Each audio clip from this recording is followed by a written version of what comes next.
Hozir biz 6 kubalik samosvalni bizdan xarid qilgan akamiz oldiga kelganmiz. Qisqacha ularning fikri bilan tanishganmiz.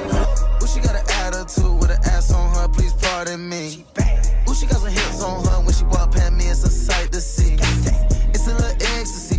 Assalomu alaykum aka, charchingaysizmi? Sog'ligingiz yaxshimi? Mashinani xarid qilganingizga qancha bo'ldi aka? Bir hafta bo'ldi aka. Bir hafta bo'ldi. Bir hafta ichida misol uchun qanchagacha, misol uchun tonna yuk yuklab oldingiz? 12 tonnagacha yuk yukladik. Yo'q, 12 tonnagacha. O'zi dokumentida 5,5 tonna deyilgan, adashmasam. Aka qiynalib qolmadimi mashina? Yo'q, aslo yo'q aka. Qiynalmadi. Nimayapti yuklarda. Gapi yo'q lekin. Aka, mashinani o'zi dizelda yuradi.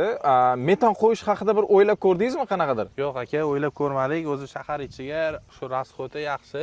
12 tadan 20 tagacha salerka rasxot qilar ekan. Zo'r bo'lmasa, o'zi metan qo'yish ham shart emas. O'zini rasxoti yaxshi. Ekonom. Zo'r. Aka, mana bu mashinani ichidagi, mana salondagi o'sha ixchamliklari va komfort haqida qanaqa fikr bildirasiz?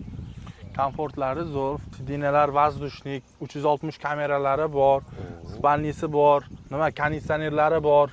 Demak, uzoq yo'lga chiqqaningizda hech qanday qiynalmas ekansiz-da. Uxlab qolishga ham boshqasiga ham hamma sharoiti bor ekan. Yo'q, zo'r ekan mashina.